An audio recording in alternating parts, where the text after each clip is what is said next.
So, what can gaming teach us about branching narrative and XR/UX design? That's what we're going to be going over in today's stream. We're playing Walking Dead, which has a special place in my heart as it was one of the first, it was involved, it was a very integral part of one of the first VR projects that I was ever involved in for VR training.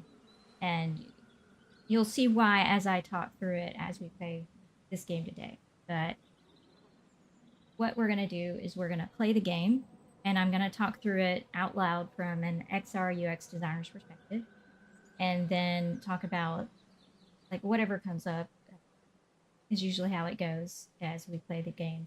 We'll see some things. And then afterwards, I'll do an analysis called the Rose Thorn Bud analysis. And then after that analysis, we will talk about how this translates into XR/UX design. If because this is a 2D game, we'll be talking about how we would translate that into XR/UX. If it were a VR game that we were playing, we would just talk specifically about best practices for that. But the goal with this stream is to help you get experience with your practicing critical thinking, critical analysis of games, getting past that awe factor and that, oh, this is so cool. We need to make our thing like this because it's cool. Get past that and understand why. Why does this work? Why does this not work? Because there are going to be some things that even though they're cool, they're not working. So we need to be able to get past the awe factor and turn on our and whenever we look at any games, especially if we're using them to analyze them for our own work. So the way that you can get experience is to participate in this process in the chat. So you take notes while I'm talking. That could be one way where you just make sure so that I remember it when we get to the analysis part. You can say all caps note and then this is whatever it was I said to remind me so that when I get into the note taking or the analysis part that note's there for you. That's one way of doing it. One way of participating. Another way of participating is to take your own notes and make your own observations in the chat so that I see those and those will be included in the Rose Thorn Bud exercise analysis that we're going to be doing later. And then we'll talk about how that translates into XR. But you participate in the chat. That helps you get experience through this process. This is a very important skill that you need if you want to be on an XR team, to be able to think critically and to analyze projects and critically. So the reason that we're playing games is because we can learn from games all of the practices and what's going on, the patterns, the mechanics, the methods that they use, the design patterns that help us create better immersive experiences. Even though this is a 2D game, it can still teach us about XR. And so that's what I'm doing with this stream. And the reason that I do the games is because there's a very direct and heavy influence and correlation between game design and VR design and XR design, any kind of XR design, including mixed reality, augmented reality, because the same mental models carry over. I witnessed this anytime I did a VR usability testing, anytime I've done it, people who have gamed talk about it. And they talk about, I expect it to be this way because this is how it is in this other game. And so The Walking Dead's a very good example of that, and that's what we're doing today. So how do you participate? If you check the show notes, you'll see there's a section called Rose Thorn Bud, and it talks through what the questions you need to be thinking about whenever you're doing the Rose Thorn Bud analysis. And those are the questions that you need to be thinking about as we're going through the game and then as we're doing the analysis later. So you can get the information there and then you make your own comments in the chat as I'm going through, and that helps me. Or you can help me by taking notes if you don't have any of your own comments and you're just here to absorb and learn.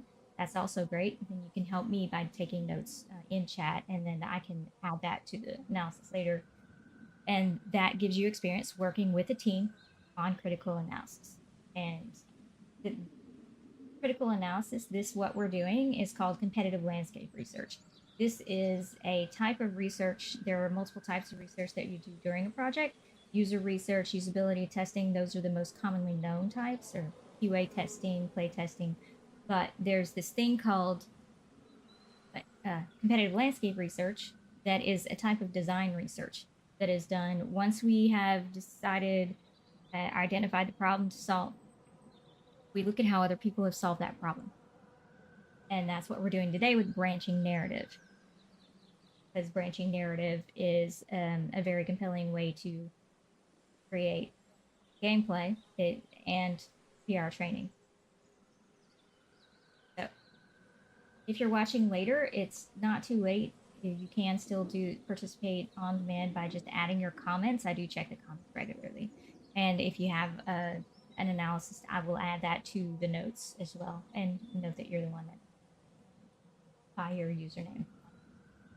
So don't think that just because you're not watching this live that you can't participate. You still can by adding comments on the video. But it is better, of course, if you can make it live, so you can participate in the actual thing. But you can still participate later on event. So I'm going to go ahead and get into the game. We're playing, again, Walking Dead. And this is playing from my PlayStation to my PC, so there may be a slight delay, a slight lag, so that's going to make things a bit interesting. Let's get going on with that. I need to grab my controller. Give me a sec.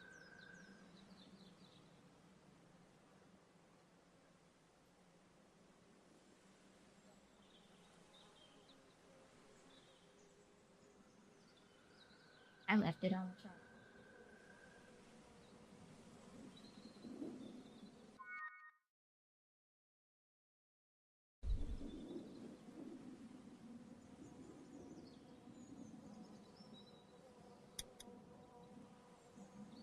And let me know if the sound is okay once it starts playing.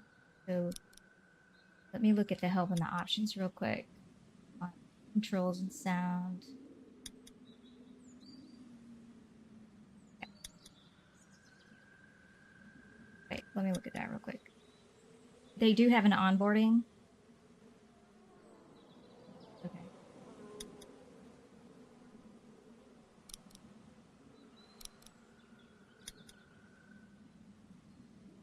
I play. They don't have any like language settings or anything. Oh, they do have subtitles. You can turn on and off, but no language selection.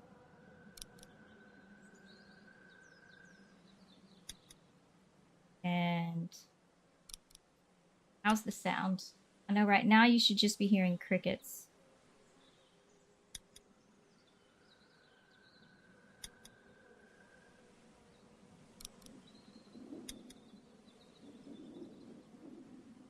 One thing, though, here is this is a nice reference, but it is good to teach by showing instead of just telling. Because it's really hard to remember this way. Unless you are used to games, then yeah, okay, this is normal. But if you're brand new to it, which is what the majority of people in VR are going to be still, even though it's been out for a little while, especially for those that are have been in this industry for a few years, you take for granted that people know what to do because you know what to do, but that's not the case. So it's better to teach people by walking them through it, showing by teaching by doing instead of just telling. But there should be an onboarding. We're going to start a new game. I have played this a little already, again, because I was doing research on a project. So I have played it a little already, but we're going to go ahead and start a new game. I was using this to do research on a VR training sim. It's so funny when you find out, when you can see a serious game. This is a serious game at a Fortune 10 company, creating safety training with consequences. And in your scope document for the project, Walking Dead is listed as a reference for inspiration. That was awesome. That is one of the reasons I learned very quickly that game design heavily direct influences VR design and XR design. So it was awesome to, oh, now I'm going to have to go buy Walking Dead and play it so that I can study what's happening for this VR project that we're doing. Legit VR project that we're doing. So I'm going to do standard.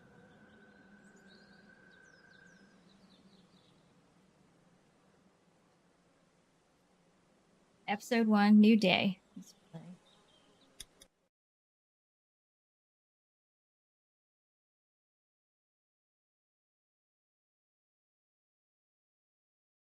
And again, there's probably going to be a slight lag between here and there. My PlayStation's way over there, and I'm routing it through my PC so I can have more stream options. So I think that just said this is adapting the film. I guess I missed that.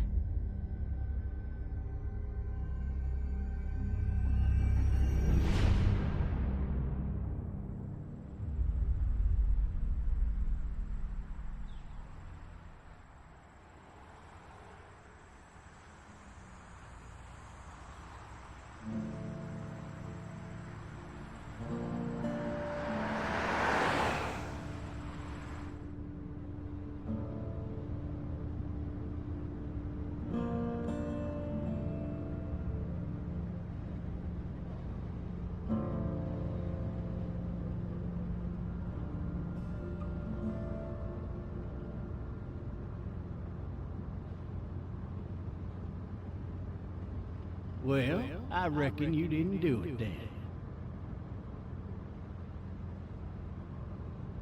Now I'm having options, and it looks like there's a timer. Why do you say that? Why do you say that? You know, I've driven a bunch of fellas down to this prison. Lord knows how many. Usually it's about now I get the, I didn't do it.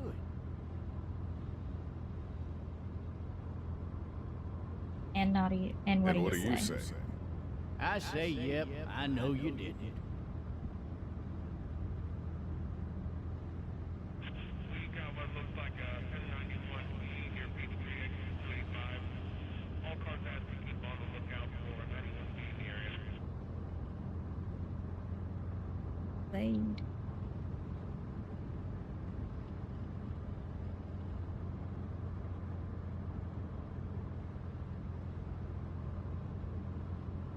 I think there's also purposefully a reduced sensitivity here or something on the controller. One of the reasons I think they did that was to add a level of difficulty on purpose. And you'll see when we get further in. Now aim the target at the... Okay. Yeah, see, it's difficult to do. They're teaching us what to do. Why did you stop? I followed your case a little bit. You being a beacon not what I was going saying. on. So it doesn't give you much time. Yep. Came up to Atlanta to be a city cop in the 70s. Always wanted to work a murder case. Like that senatorial mess you got yourself mixed up in. With all due respect. A real shame, that is. Hell, the whole family used to be regulars at your folks' drugstore right in downtown. Still there? Sure is. Good. Be advised, medical personnel en route to Hartsfield, very intense If- coming in. Can I change the options? Subtitles.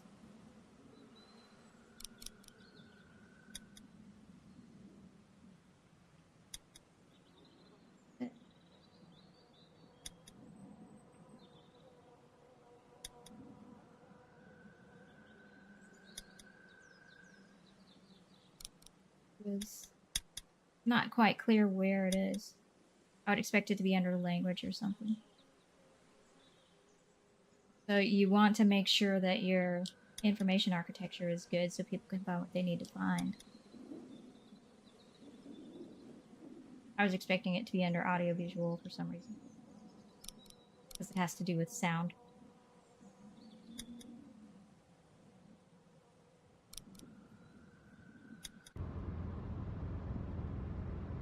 I got a nephew up at UGA.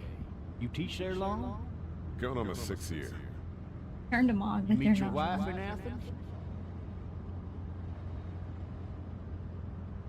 You want to know how I see it?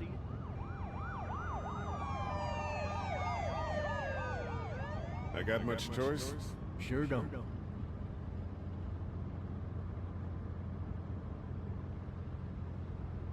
It's saying up in the top corner, he picked up on that. Could be you just married the wrong woman. Or she married the wrong guy.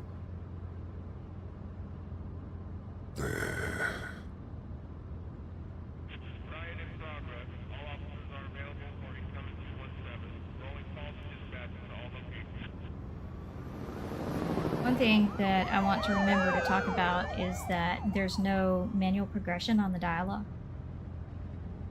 which is something that's very I'm important that driving you this man once. He provide. was the worst one. He wouldn't stop going on about how he didn't do it. He was an older fella, big soft eyes behind a pair of smart folk glasses, and he just wailing back there. Says it wasn't him, crying and snotting all over right where you're All sitting. officers are available for incoming 217. Then before long, he starts kicking the back of the seat like a fussy baby on an airplane. And I tell him he's got to stop, that that's government property, and I'll be forced to zap him otherwise. So he stops, and having exhausted all his options, he starts crying out for his mama. Mama, it's all a big mistake. It wasn't me. Maybe he was. Maybe he was innocent. Innocent? They caught the fucker red-handed, stabbing his wife, cutting her up as the boys came through the door. He sits in my car screaming bloody murder that it wasn't him. I think he actually believed it himself. It goes to show, people will up and go mad when they believe their life is over. Oh, I got another good one for you. This one's a little bit less depressing and a bit more hilarious, Needs to if watch I the do say road. so. This other time...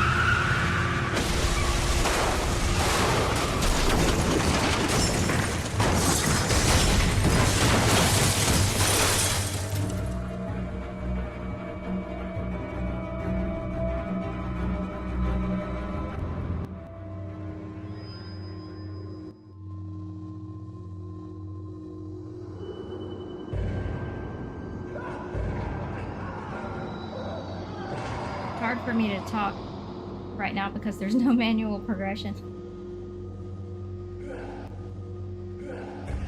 But that is a very important aspect of VR training, absolutely. But immersive experiences and games, it is important to have that manual progression unless there's a very, very good reason not to. Oh, shit. Thirsty. Ah! Fuck! My leg.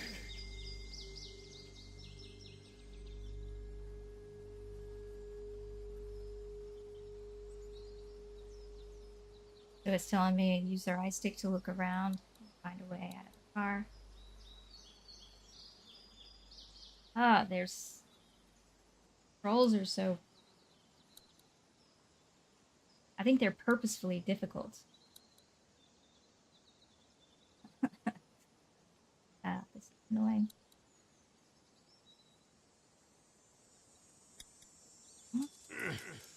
Damn it. And I'm trying to hit X instead of... Yeah, there is a slight delay. Damn it.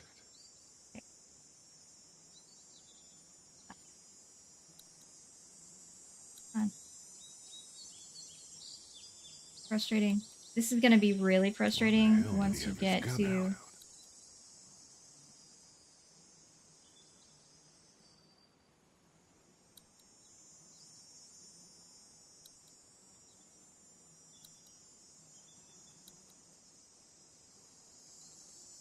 Now there's an X. So I guess, kick versus grab.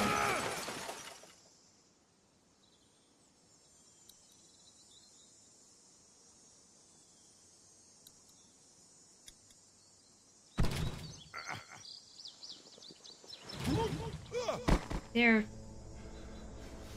touchy and frustrating controls. But I think they've done this on purpose to purposefully add a sense of suspense.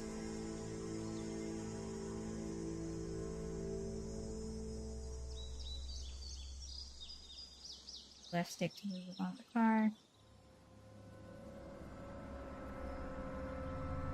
I'm pressing the left stick.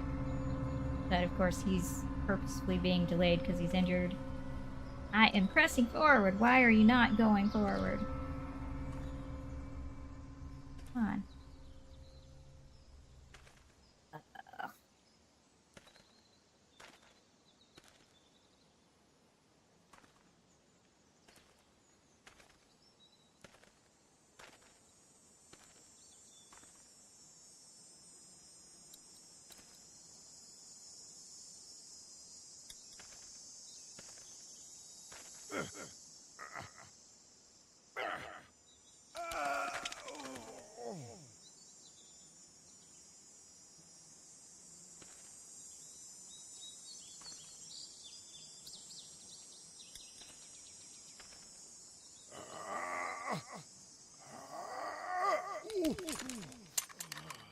Yeah, they're purposely making it difficult. This is a part of gameplay that you don't want to mix up. You don't want to make it so user-friendly, so usable that it defeats the purpose of the gameplay. If it interferes with the gameplay to make it easy, look at the cop. Trying. God damn.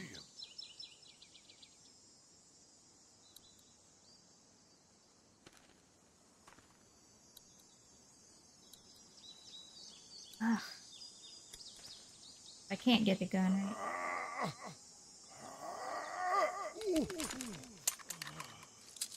Looks empty. I've got the bullet. It'll be easier to carry with these cuffs off.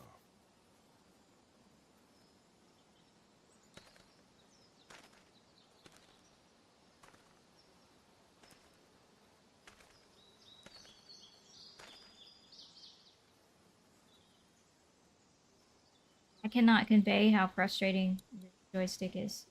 Officer? Why can't I?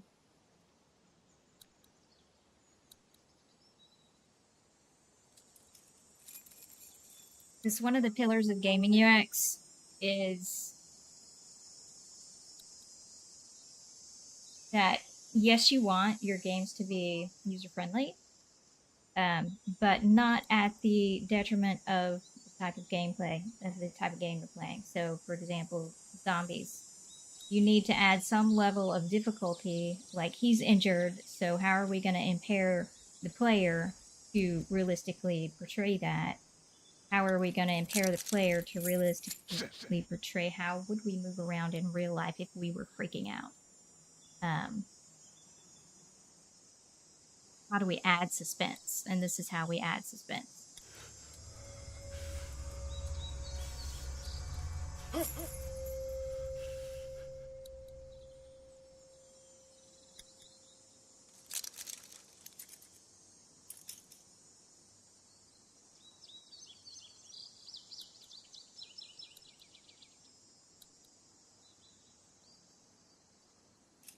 Pressing the button. Officer? Holy shit! I'm trying to get away. Where's the gun? Get away from me! Trying to move. Let me move. Come on. Where's the gun? Where are you? This is so annoying. I'm gonna kick him, I guess. I'm trying to. It says look at the cop, and I'm trying to. What in the hell? Get away from me! Yeah, I don't know. This is very frustrating. I want to kick the cop. Yeah, I'm dead. I couldn't move! So I've just lost the game because I couldn't move. Um, so there's this. If you paid attention to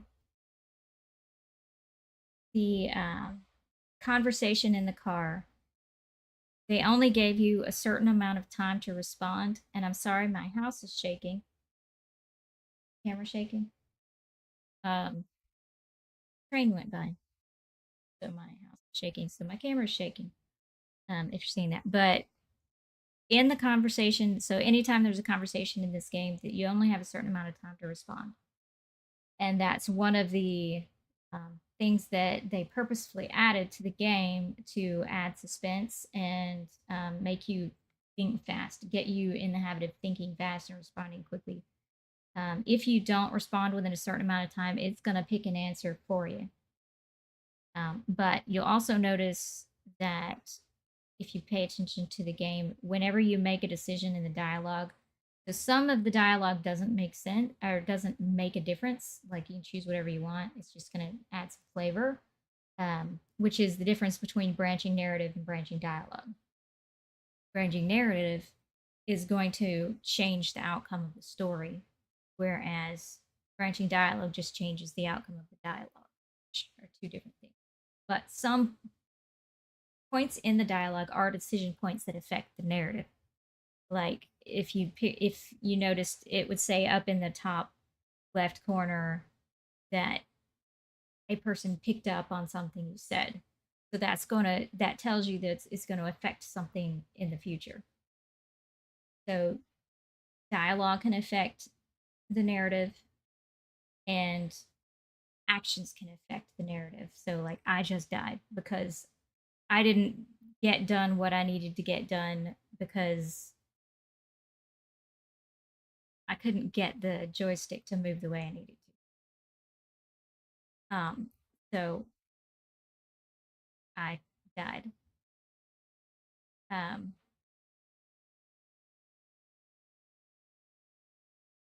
so both there are both options, and then as you progress, if you can survive, so continue will start me off at a change point at a point of decision where I can go back and try to survive. Some games will be game over, but they'll give you a last saved point. This one is auto saving, and it'll take you back to the last auto save point.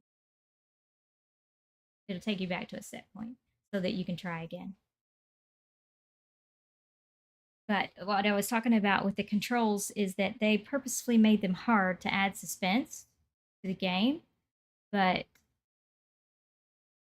at some point it's too hard. So how you balance that is going to take some research and playtesting to see, do the people enjoy it being this hard to play. It's based on your target audience and what the goals for your game are. You don't want to UX to get the user experience designer doesn't want to get in the way of that goal. The designer needs to know the goal. The researcher needs to know the goal so that they can make sure that they're not making suggestions to the gameplay that are going to hurt the goal. The gameplay. The goal of this gameplay is suspense. So let me give it another try. This is important for any type of experience, but it's also very important for, and I can't move back. Officers. I'm trying to move back, and I can't. Holy shit! And I'm moving back, and I am looking for the gun. Where is the gun? Let me grab the gun. Trying to grab the gun. I'm really trying to grab the gun. I'm seriously trying to grab the gun. I can't move the controller. Oh, come on. This is really frustrating. Oh, seriously? Grab it. Don't make me do this!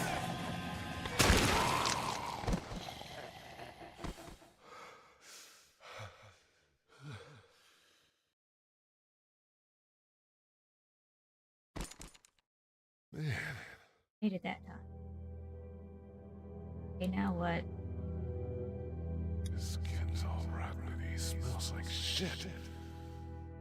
What the hell Oh, is there's somebody this? up there. Help!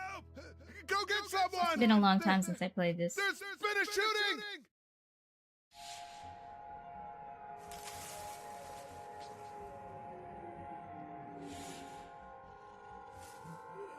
Okay, I hear stuff. Let me move.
Okay, so we can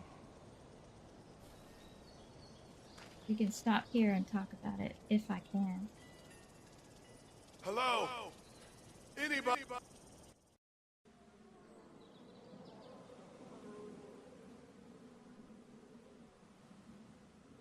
While I'm getting the Rosethorn Bud thing up, were there any aha moments or things that stood out to you or things that you didn't realize as I was talking about things?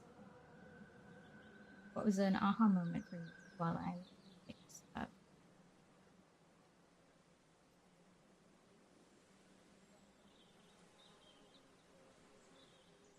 This is our Rosethorn Bud analysis.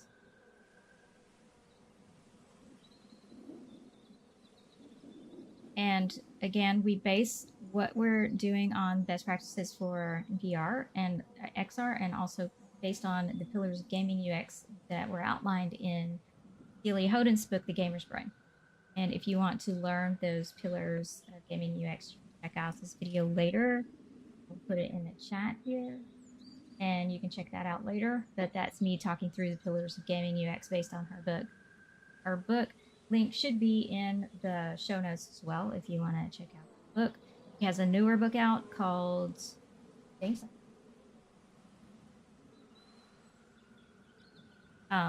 that I just got that I haven't read yet. That's a shorter version of Gamer's Brain. You want to check that out and learn more about the principles of games UX design. But we base all of our Rosethorn Bud analysis on that. Whenever I look at a game or a VR experience, I think about it through the lens of best practices and things that I have observed myself in user research and usability testing. So some of the things that Rosethorn Bud analysis is going through, saying what went well, what is not working, and what do we need to do about the things that aren't working, or are there any other next steps or things that we need to consider and understand regarding this project. And you can use this for anything. It can be an experience or a game or a process of you working with a team. How is our team working together? What's not working so well? What do we need to do about that? And you want to pay attention. A lot of people focus on what's not working. You want to pay attention to the things that are working, because those things, you don't want to get rid of those things. You want to keep those things. And it also helps with your it's a morality booster. What's words? encouraging to keep in mind the morale of the team. Keep your spirits up and celebrate the wins, celebrate the things that are good, and to also not accidentally change those things while you're fixing the things that aren't working, unless you have good reason. So things that went well. They've adjusted the game controls to be more difficult on purpose to add suspense, because this is a suspense game, and the point is to, if the gameplay is too easy, then that's going to take away from that goal of suspense. So they are successfully meeting the goal of the game,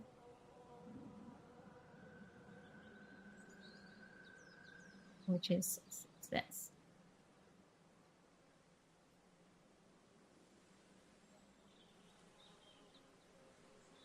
Suspense, excitement, that thrill. Another thing that was working is, as a part of that added suspense, they only give you so much time to make a choice or act on something.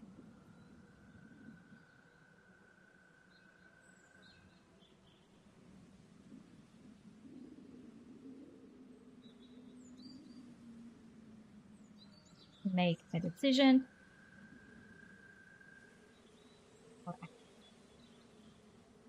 And this is, let me make this the main one, and then these are the ways that they do it. So much time to make a decision or act, meeting the goal of the game. So that goes back to the controls.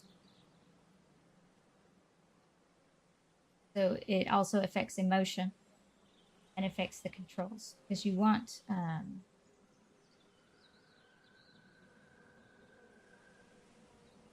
and you don't want it to be so easy as to take away from the goal in this case.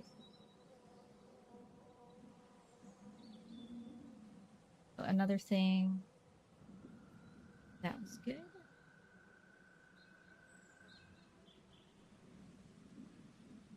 They let you know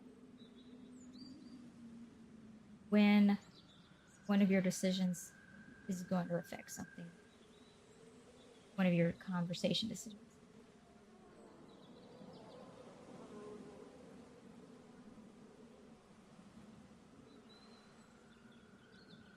Dialogue decisions.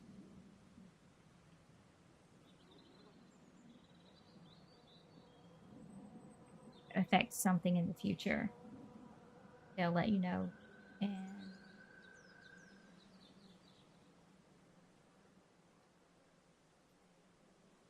teach you how to play as you're playing. Instead, they do have the info at the beginning where you can look and reference, but then they also teach you as you're going, which is important to any game, any gameplay. Learn by doing, instead of trying to memorize a bunch of controls and it being expected to remember them as you go.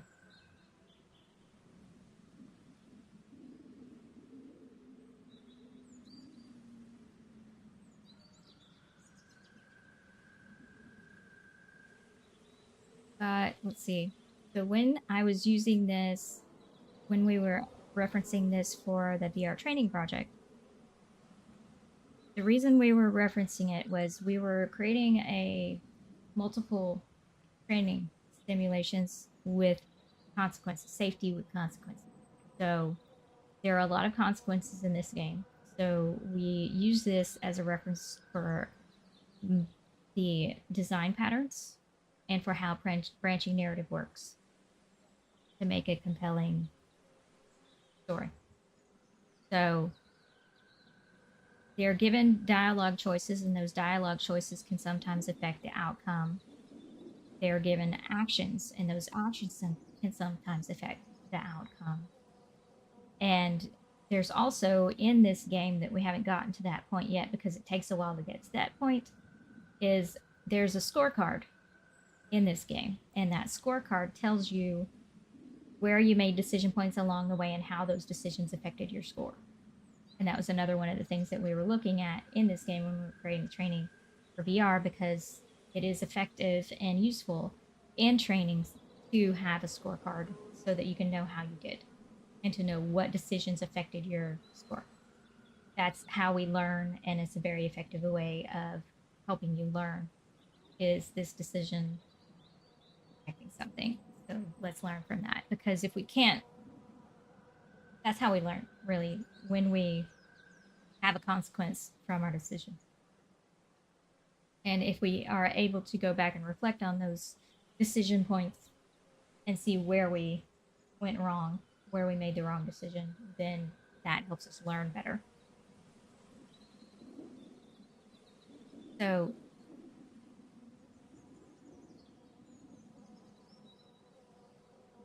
let me add that note here. Um, Scorecard, we didn't get to this point. Didn't get to it, but scorecard shows decision points and how they affect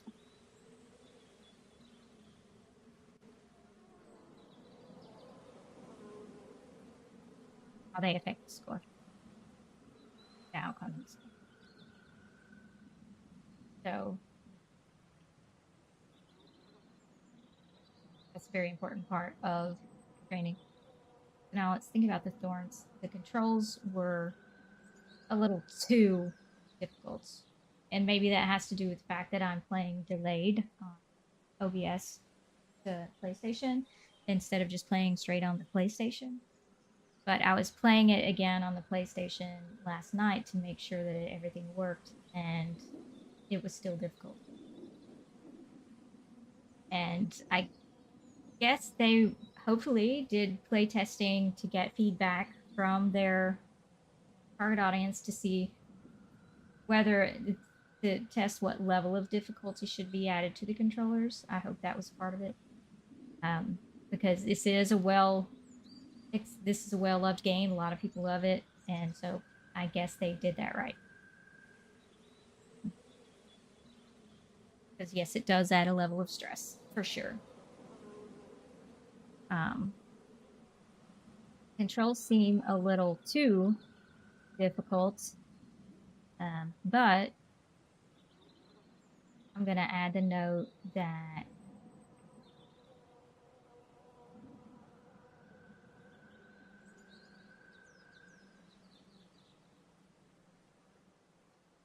this would be part of playtesting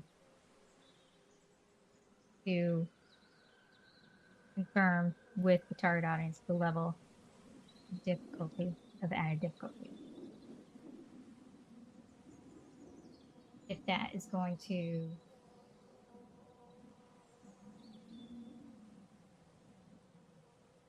I think I might make that a bud. Then still add another point here that this may have been the deemed best in playtesting, but because I want to give them the benefit of the doubt.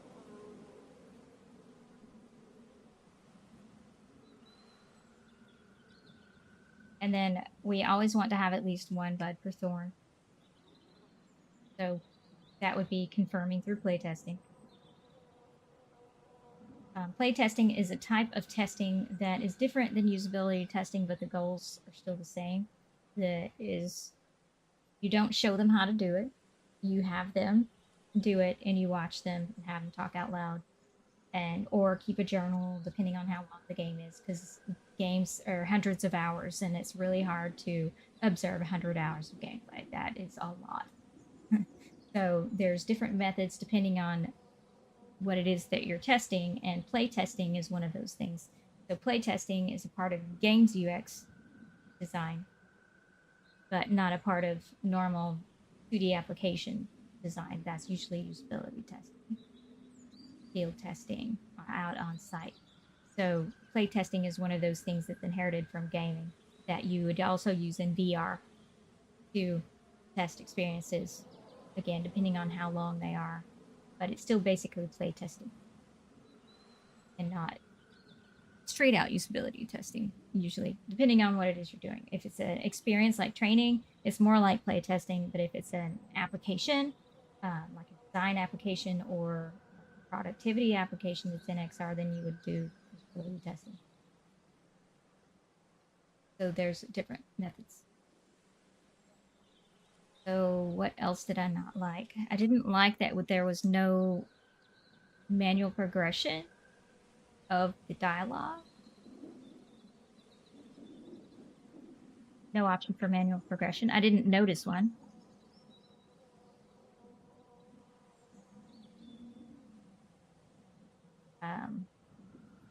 I also turned on the subtitles and they didn't show.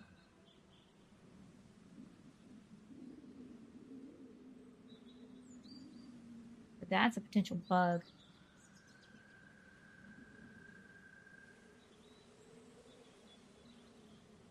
I can spell. So that's also something that you can possibly identify in competitive landscaping is bugs. And then it's up to you whether or not you report them. But this game has been out for a very long time. I'm not sure if it's even still supported because Telltale Games is the ones that made it, and something happened. So I don't know if they're still supporting the game or not. I'm not sure what happened. I was looking them up trying to find their official site, and Telltale Games Walking Dead is not listed on their site anymore. So something happened there with licensing, and so they're not the ones that support it anymore, I guess. And so I don't even know if you can report the bug with them. So,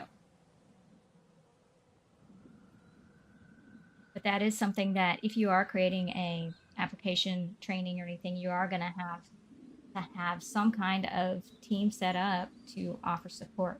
That's going to be a part of it. That's a part of the responsibility of you doing this and putting it out there for people to use is now you're going to have to support it. So you're going to have to plan for that on your team or whatever. So no manual progression for dialogue. It's possible that that was on purpose, again, for suspense.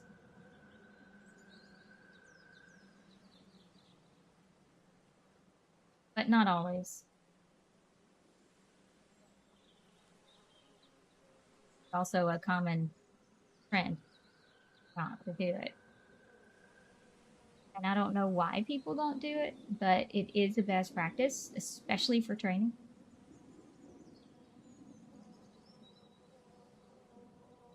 Provide an option for manual progression. Because, and this ends up being talked about every game I play, regardless of whether it's VR or 2D, it's always comes up, is this whole thing about manual versus auto progression. Because it's important for second languages and cognitive impairments. So are you going to let people with are you going to make this game accessible for people with cognitive impairments to be able to still, well, I'm just going to say accessibility because there's also hearing. And if subtitles aren't working, then, and my guess is they would be going too fast for people to be able to keep up with them. And that's another reason you want manual progression. The manual progression works to help people read at different speeds and process information at different speeds. So make it as an option, at least, for people who want to enjoy the game. And sure, in this example, maybe auto progression's the default. But for those people who need it to be slower for various accessibility reasons, or this is not their first language and it's did not give me any language options other than there was no option for language. So there's going to be a ton of people out there playing this game that is not English first language. And they're going to have a harder time processing the information, which, in my experience, people I know who have English as a second language, they choose not to watch movies. They choose not to watch TV in English because it's too hard to keep up. And so they would choose not to play this game because it would be too hard to keep up. So it's important to keep that stuff in mind if you want to have a broad audience of people be able to enjoy your game. Or if you're doing training, then you for sure better make sure that it's accessible to the people that you're trying to train. And in my experience with manufacturing safety, you bet international languages. So yeah, you need to be accessible. Guaranteed.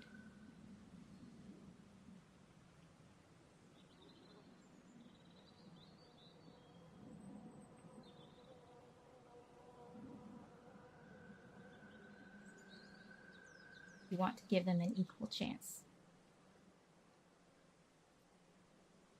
So, second languages, accessibility, hearing, cognitive impairments.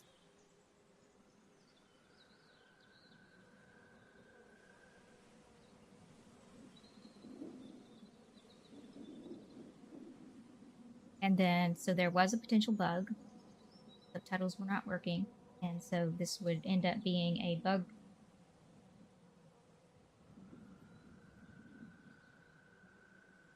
Would submit bug report if the game was still being supported. I don't know if it is. If it was a project, the next step would be to submit a bug report. And how you do that, one of the reasons that I always, whenever I was getting a test build to go through during production process, I would record my playthrough. And like, fortunately here, there's a recording of what I've done because I'm streaming it and it's getting recorded, is that I could, again, though, find that footage and share that footage with them in that bug report so that they can see that, yes, it did happen. Because that was one of the things that was common, especially when you're in the production process, the development process of they would send a test build. It's called a build that they would send to the team to test to see if there are any problems. And I would record my gameplay because I had a talent, for whatever reason, of generating bugs that cannot be reproduced.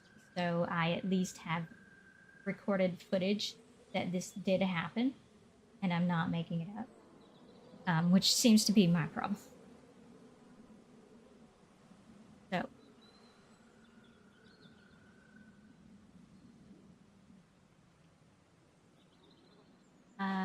did anything else go wrong? The biggest thing to me was the controls.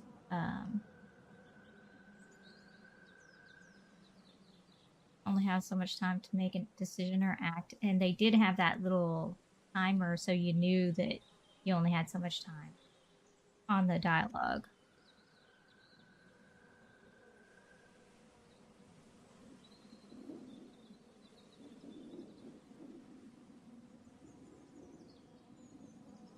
A visual bar indicating time left on decision dialogue. And this needs to be in present state. Just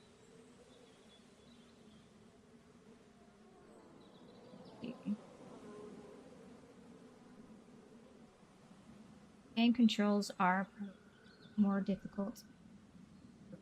At suspense, you only have so much time to make a decision.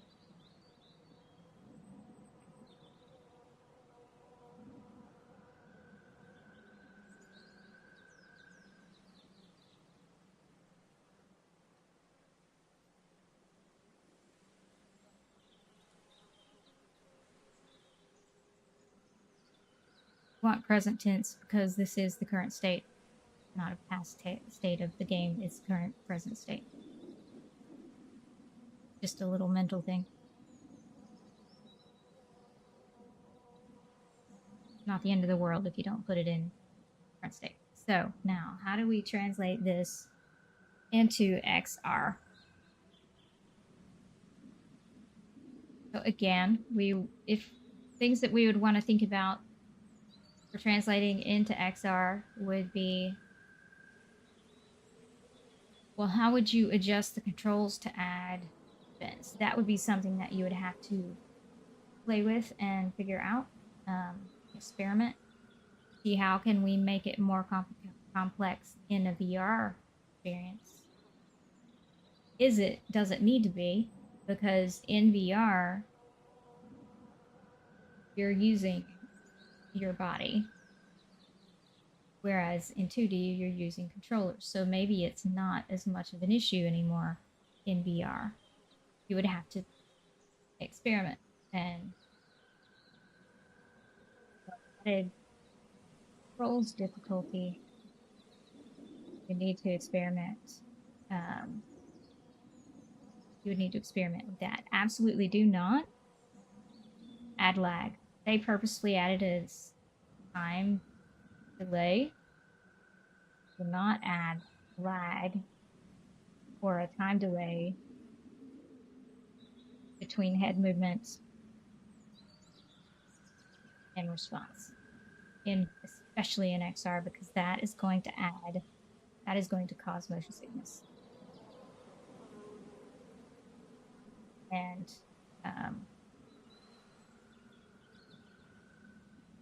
it will cause motion sickness.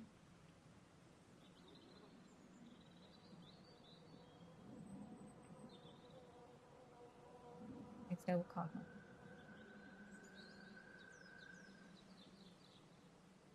So it has to be something other than that. And maybe it's not, may not be as much of an issue as you're using body instead of 2D controls. So there's already that added difficulty because you got to move your own body.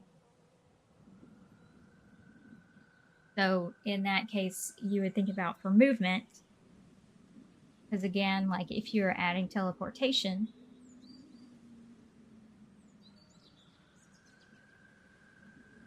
like locomotion,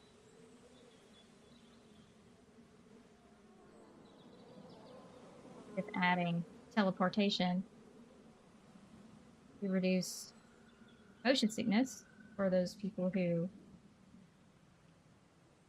you need to think about how that handled, because teleportation gives an advantage in movement. So how would you get around that? And there are ways to get around that. Adding teleportation. So let's see.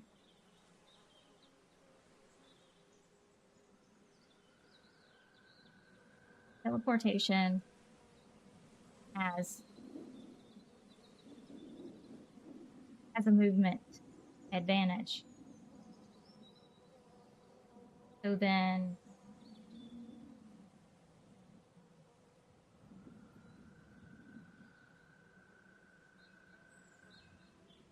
if you want to, but that doesn't mean to necessarily get rid of it and don't use it.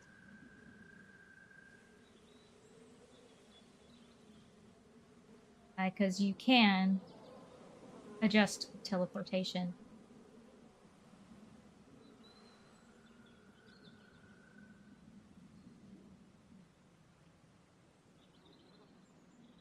To add that suspense. to, like, or shorten the distance.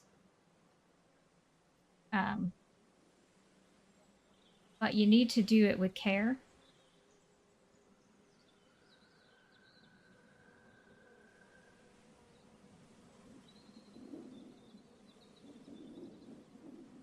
You need to test it.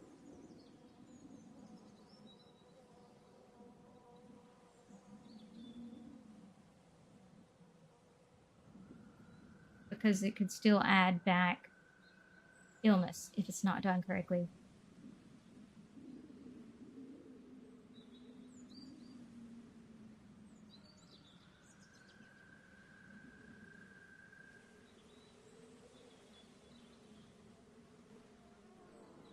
And then another thing that I've seen done is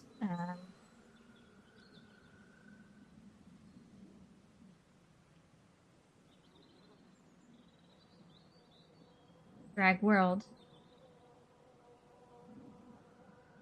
be another option for locomotion because you have to physically drag. Like, so for example, when he was on the ground,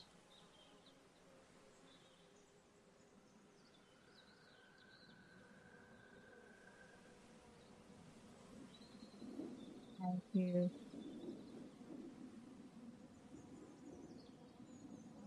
not because he's injured. Drag world would be a good type of locomotion to use there. But then again, you would need to follow the best practices for drag world to make sure that you're giving them a experience that doesn't make them sick.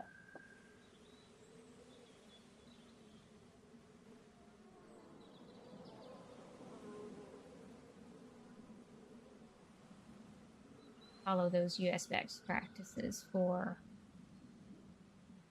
locomotion and teleportation and stuff. Reduce motion sickness there. And then also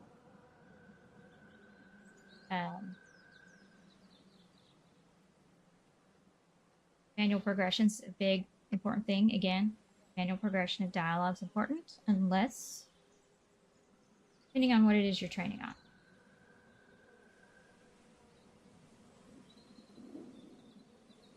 So you need to know the rules to know when to break the rules.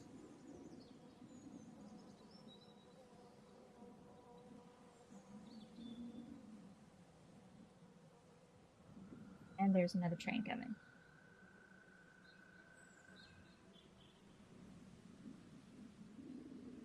See if you can hear it. Honks.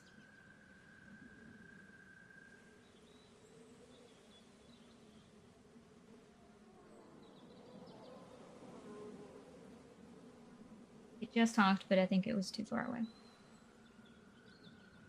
So, for example,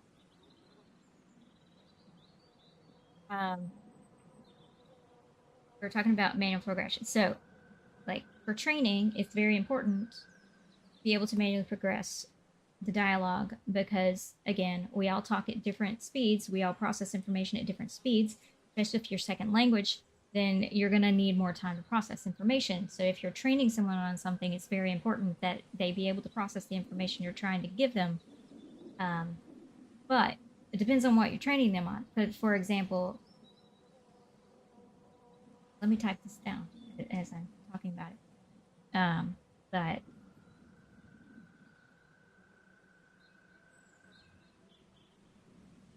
manual progression, VR training, very important. People can process content. Unless, of course, depending on the content you're training on.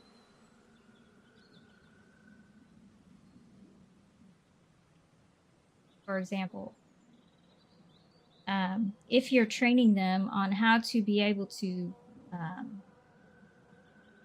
on another language, and you want them to be able to keep up with the conversation at normal speeds, then you can't do manual progression because that defeats the purpose. of the training. Um,